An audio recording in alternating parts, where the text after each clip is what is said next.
Assalamualaikum warahmatullahi wabarakatuh. Al-Fatihah. A'udzubillahi minasyaitonir rajim. Alhamdulillahirabbil alamin. Iyyaka na'budu wa iyyaka nasta'in. Shiratal ladzina an'amta 'alaihim ghairil maghdubi 'alaihim waladdallin. Amin. Bismillahirrahmanirrahim. Subhanakallahumma Rabbana la ilma lana illa ma 'allamtana innaka antal alimul hakim wa tub 'alaina innaka antat tawwabur rahim wa taqabbal minna innaka antas samiul alim wa 'allimna min ladunka ilman nafi'a ya dzal jalali wal ikram. Allahumma iftah lana hikmataka wa ansur 'alaina rahmataka ya dzal jalali wal ikram. Rabbi shrah li sadri wa yassir li amri wahlul 'uqdatam min lisani yafqahu qawli bi rahmatika ya arhamar rahimin. Bismillahirrahmanirrahim. Alhamdulillahi rabbil alamin. Wassalatu wassalamu ala sayyidil mursalin wa ala alihi wa sahbihi ajma'in. Qala al-muallif rahimahullahu ta'ala wa nafa'na bihi wa bi'ulumihi wa amaddana bi asrarihi wa a'ada alaina bi barakatihi fit dharain amin ya rabbal alamin. Shalli wa sallim daiman ala Ahmada. Shalli wa sallim daiman ala Ahmada wal ali wal ashabi man qad wahada wal ali wal ashabi man qad wahada huwa khalaqahuma min nafsin wahidah huwa khalaqahuma min nafsin wahidah fabatha minhuma rijalan wa nisaa fabatha minhuma rijalan wa nisaa innahu lan na'ish hayatan thayyibah innahu lan na'ish hayatan thayyibah illa bi juhdina rijalan wa nisaa illa bi juhdina rijalan wa nisaa innahu lan nashhad hayatan adilah innahu lan nashhad hayatan adilah illa bi'adlina rijalan wa nisaa illa bi'adlina rijalan wa nisaa. Ada kehidupan yang harmonis, yang indah, yang baik tanpa kesungguhan laki-laki perempuan untuk membuat kehidupan, menciptakan kehidupan yang harmonis. Tidak ada juga kita bisa menyaksikan kehidupan yang adil tanpa keadilan laki dan perempuan. Keadilan yang diciptakan oleh laki-laki dan perempuan. Mari kita melanjutkan mempelajari tentang hadis-hadis sahih penguatan hak-hak perempuan, dan kali ini yang akan kita baca adalah tentang hak biologis ya, hak pemenuhan kebutuhan seksual pada diri perempuan. An Aun bin Abi Juhaifah, saking Aun bin Abi Juhaifah, dari Aun bin Abi Juhaifah an abihi, saking bapake Aun. Kala ndika sapa abihi akho an-nabiyyu sallallahu alaihi wasallam baina Salmana wa Abi Darda. Fazara Salmanu Abad Darda fara'a Ummat Darda'i mutabaddilah. Faqala laha ma sya'nuki qalat akhuka Abu Darda laisa lahu hajatun fid dunya. Jadi Nabi itu menyambungkan persaudaraan antara Salman dan Abu Darda.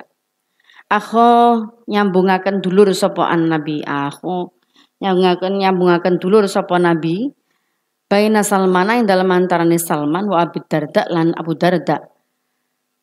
Fazara mongko ngunjungi sapa Salman Abu Darda ing Abu Darda. Fara'a mongko ningali Salman Ummat Darda'i ing Ummut Darda, istrinya Abu Darda iku Ummat Darda'i Darda mutabadzilan halih wong kang ino penampilane. Faqala nuli takon sapa Salman laha marang Ummut Darda, maiku apa sya'nuki utawi tingkah sira wadon. Di satu saat Salman ini mengunjungi saudaranya, saudara yang dipertemukan oleh Nabi, yang disambungkan oleh Rasulullah Sallallahu Alaihi Wasallam. Salman mengunjungi Abu Darda, terus di situ dia bertemu dengan istrinya Abu Darda. Penampilannya itu lusuh.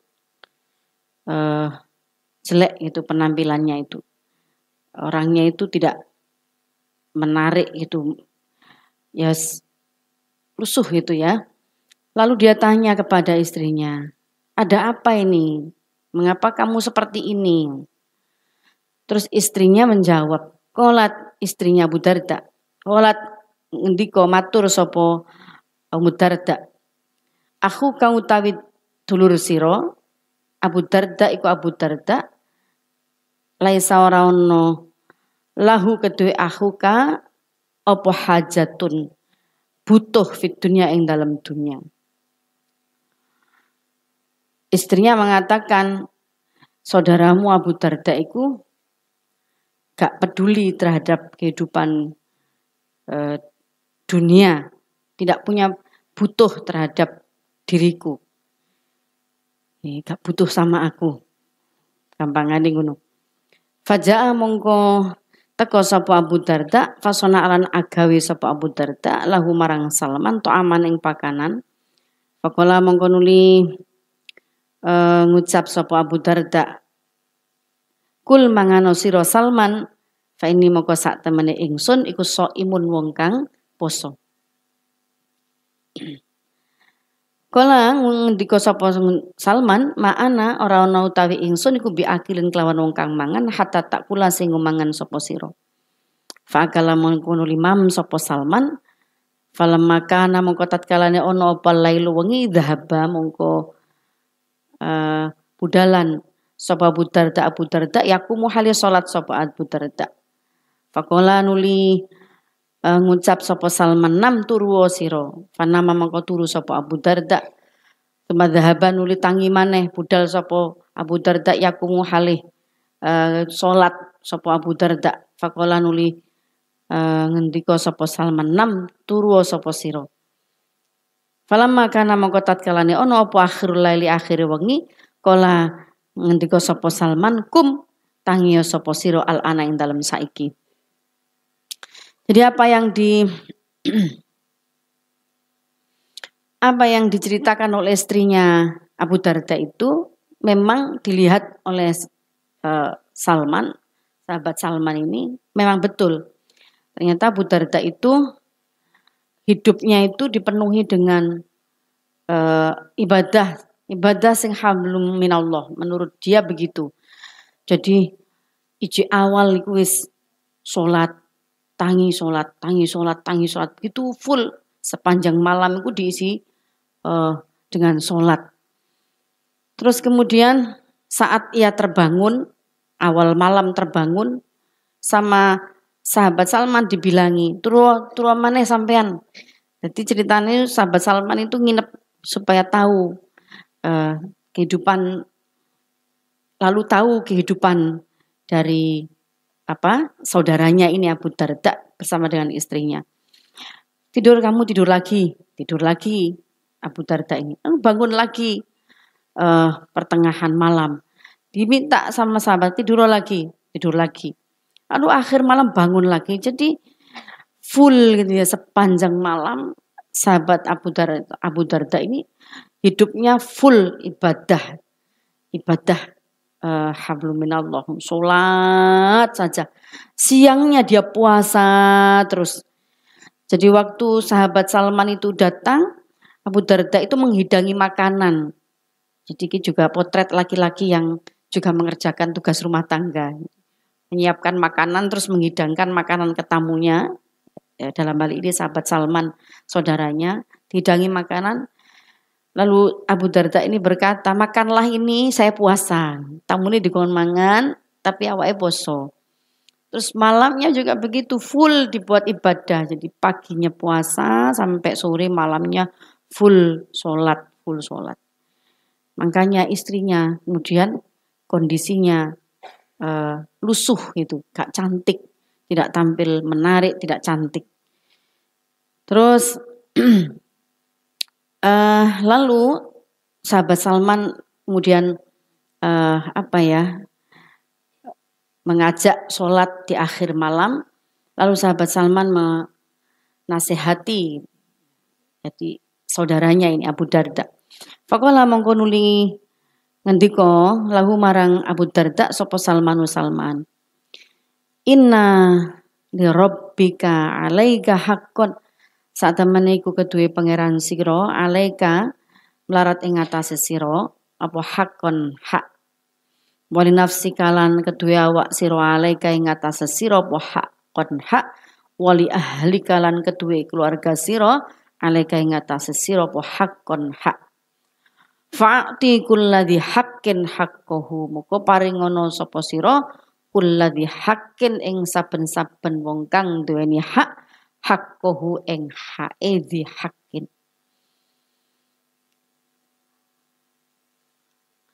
Fada nuli teko sowan sapa Abu Darda an Nabi sallallahu alaihi wasallam. Fada karo nuli matur nutur sapa Abu Darda dalika mengkono kaulu Salman. Faqala mengkono ngendika sapa Nabi sallallahu alaihi wasallam, sodako bener sapa Salman. Rawang riwayatake hadis sapa Al-Bukhari, Imam Bukhari. Di akhir malam kemudian baru Salman ini mengajak saudaranya untuk bangun malam sholat bersama-sama. Lalu setelah sholat bersama-sama ini sahabat Salman mengatakan, Inna li rabbika alaika haqqun. Tuhanmu itu memiliki hak atas dirimu. Wal nafsika alaika haqqun. Dirimu juga punya hak atas dirimu sendiri. Wali ahlika alaika haqqun. Dan keluargamu juga memiliki hak atas dirimu. Fa'ati kulladzi haqqin haqqahu, maka penuhilah gitu ya. Penuhilah hak masing-masing. Tuhanmu punya hak atas dirimu. Punya hak untuk kau sembah, punya hak untuk kau taati, punya hak untuk kau mintai doa. Itu harus kamu penuhi. Tapi juga hak atas dirimu. Kamu juga punya hak atas dirimu sendiri. Poso terus itu. Tubuh juga punya hak untuk makan sesuai dengan kebutuhan gizinya, kebutuhan tubuhnya. Kemudian keluargamu Lebih khusus lagi istrimu juga punya hak atas dirimu. Karena kamu punya istri, maka ia juga harus dipenuhi kebutuhan batinnya, kebutuhan rohaniahnya, kebutuhan dalam bahasa yang lebih jelas, kebutuhan seksualnya. Itu juga harus dipenuhi. Kalau kamu siang berpuasa, malam full sholat terus, gak ono lereni. Kapan istrimu mendapatkan haknya?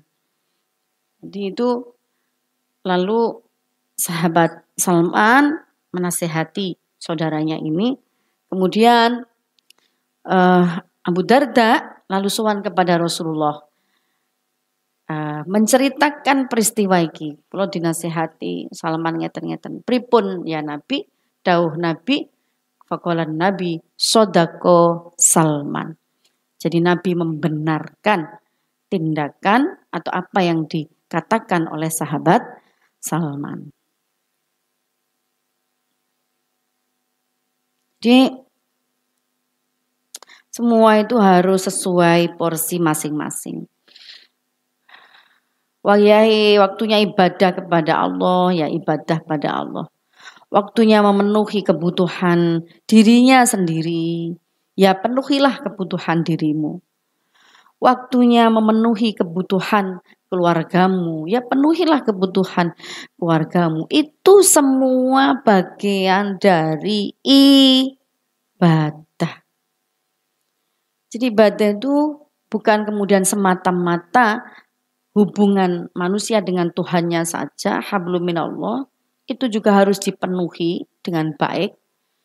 Tapi juga ibadah sesama dengan sesama manusia, terutama bila seseorang itu sudah menikah, sudah terikat dalam satu ikatan pernikahan, maka ada hak suami di situ, ada hak istri di situ. Dalam kisah Abu Darda ini ada hak istri di situ, di mana kalau kemudian suaminya terus-menerus sibuk dengan urusan pribadinya, maka ada hak istri yang diabaikan. Dan itu bisa menjadikan problem di dalam rumah tangga bila pemenuhan hak-hak itu tidak secara seimbang, tidak berimbang, tidak adil, tidak mempertimbangkan kebutuhan orang lain, dalam hal ini istri, di dalam keluarganya. Jadi selama ini mungkin di masyarakat kita itu masih banyak yang berpikiran bahwa pemenuhan kebutuhan seksual itu hanya oleh laki-laki, yang itu menjadi kewajiban seorang istri. Jadi ada banyak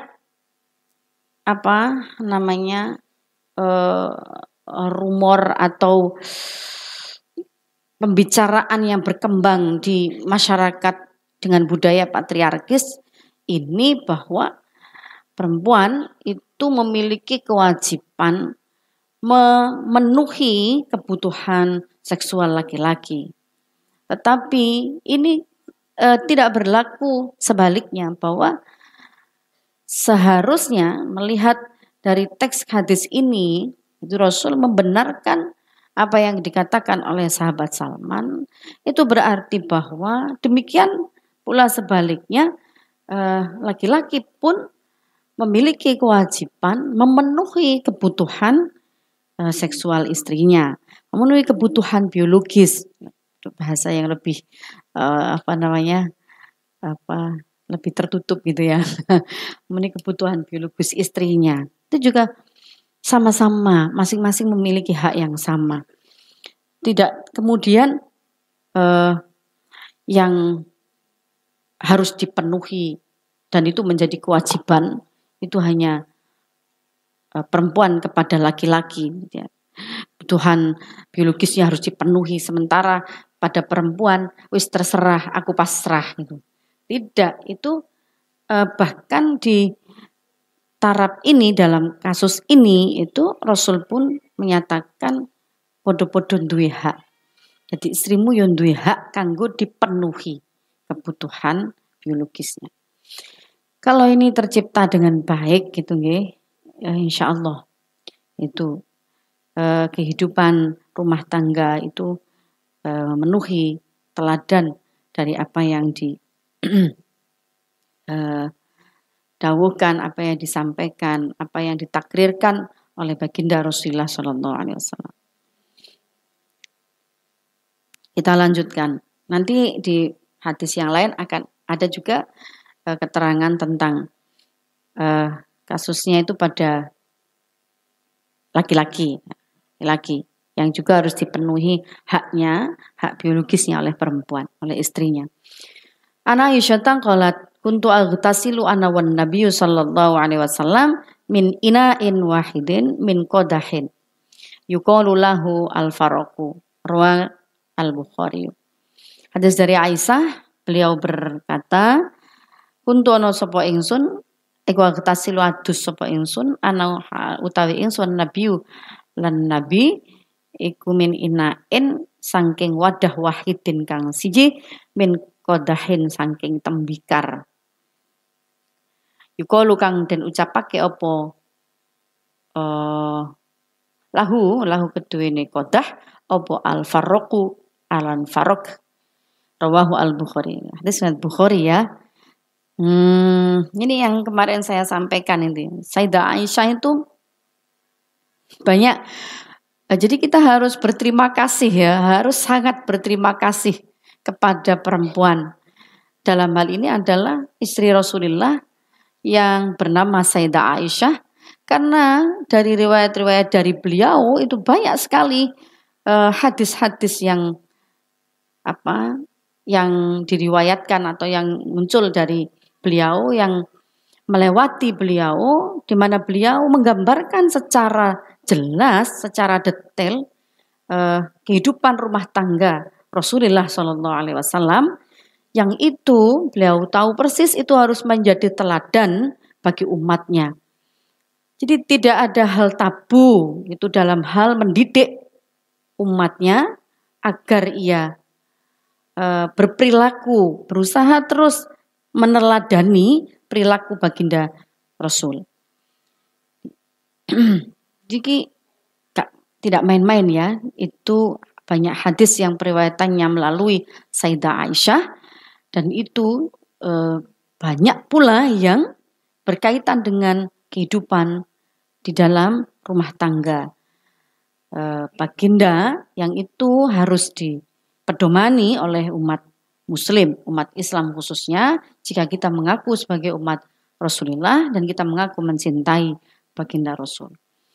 Dalam kasus ini, sebaiknya umat Islam memang belajar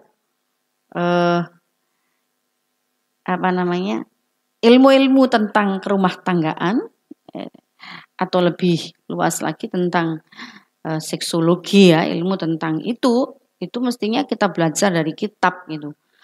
Jadi gak kemudian ngawur buka Google cari yang itu, malah kemudian memacu hasrat penyimpangan seksual, karena kalau di media massa itu mesti gak ada aturannya. Jadi bagaimana orang itu melampiaskan kebutuhan biologisnya dan seterusnya, itu kalau kita membuka informasi dari media massa itu gak karu-karuan, malah rusak gitu ya. Moralitas bisa rusak gara-gara mempelajari sesuatu dari media sosial yang tidak ada aturan mainnya, sing kacau itu. Maka memang sebaiknya kita, anak-anak kita itu belajar ilmu-ilmu seperti ini langsung gitu ya, dari sumbernya. Dalam hal ini kita bisa belajar langsung dari ilmu kitab kuning, Kutubut Turoth, kemudian kita juga bisa belajar dari hadis-hadis seperti ini gitu, supaya tidak menyimpang perilaku seksual seseorang, karena ada tuntunan yang itu manusiawi gitu ya. Tidak kemudian berperilaku melampiaskan syahwatnya, nafsunya seperti hewan. Bagaimana Sayyidah Aisyah menggambarkan keindahan kebersamaan atau bagaimana kehidupan beliau itu tercipta momen-momen kebersamaan yang indah gitu, saat berdua bersama dengan suaminya. Itu menggambarkan gak popo laki perempuan gak apa-apa mandi dalam satu ruangan, dalam satu kamar mandi. Malah Sayyidah Aisyah menceritakan ana wan nabiyyu min ina'in wahidin. Ada dalam satu tempat, satu wadah, satu bejana. Poyo, yes, semacam itu. Kalau sekarang bathtub gitu barangkali bathtub. Nah, barangkali seperti itu. Dari bejana yang terbuat dari tembikar yang saat itu disebut sebagai farok. Gak popo. Itu artinya bahwa momen kebersamaan itu patut terus-menerus diciptakan oleh pasangan suami istri.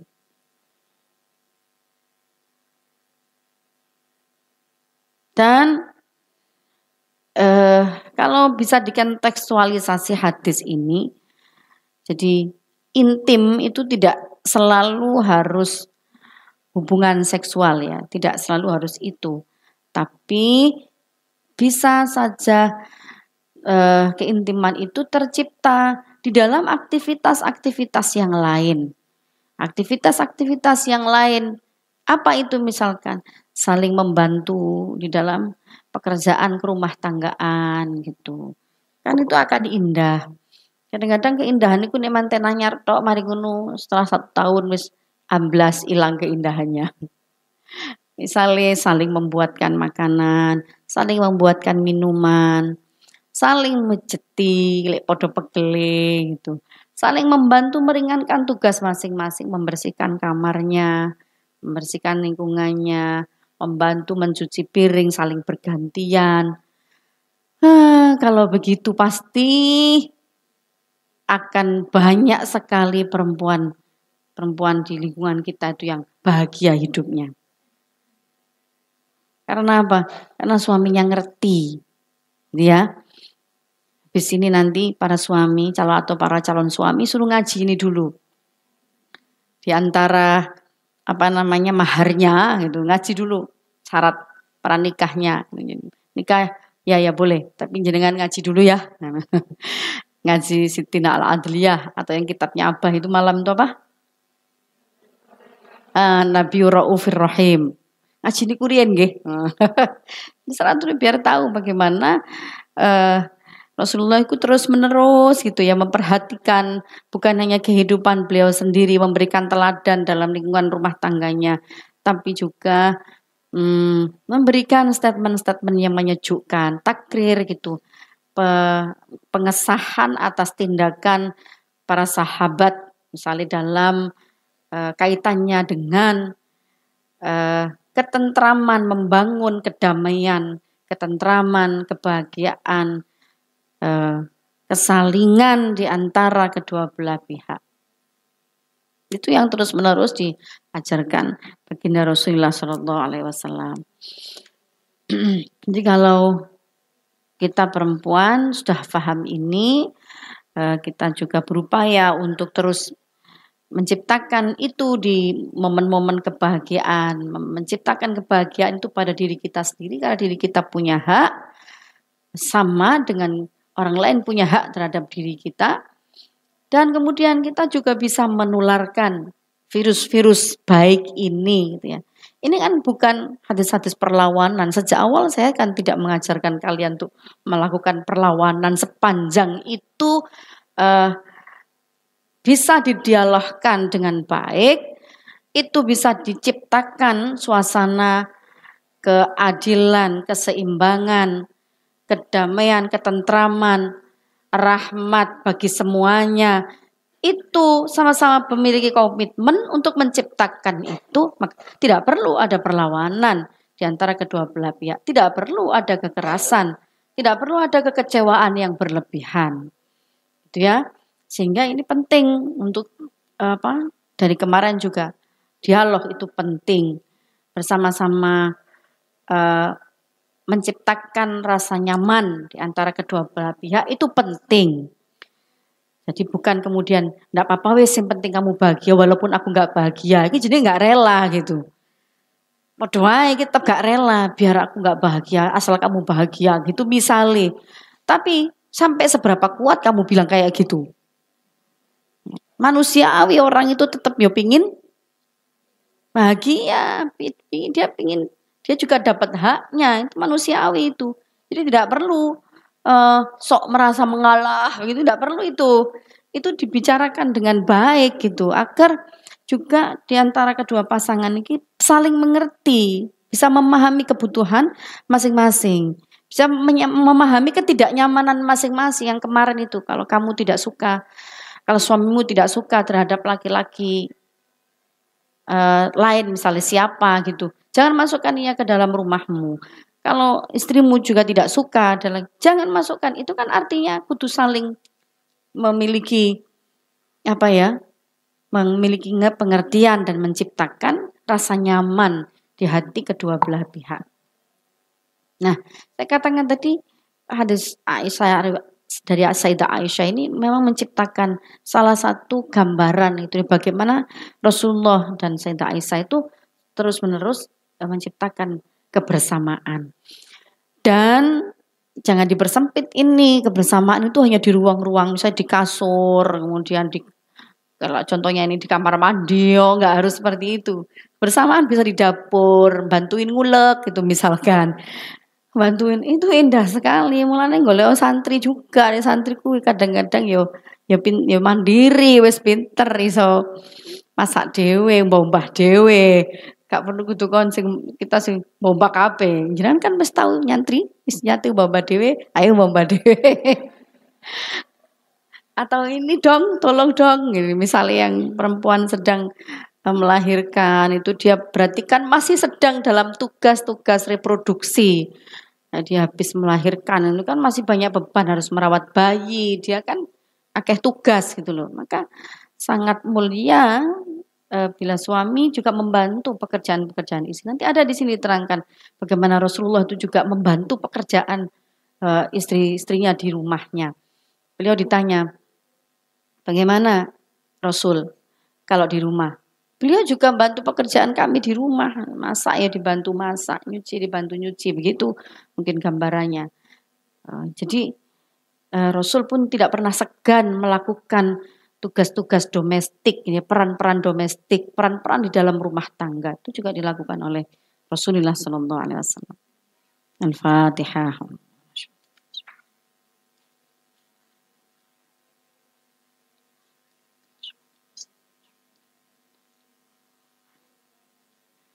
Bismillahirrahmanirrahim.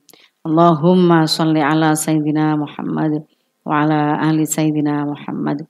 Allahumma inni astaudi'uka ma'allamtanihi faradudtu ilayya inda hajati ilayhi wa la tunsini ya rabbal alamin. Allahumma inni astaudi'uka ma'allamtanihi faradudtu ilayya inda hajati ilayhi wa la tunsini ya rabbal alamin.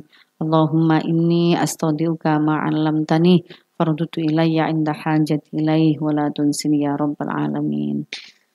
Allahul muwafiq ila aqwamit thoriq. Assalamualaikum warahmatullahi wabarakatuh.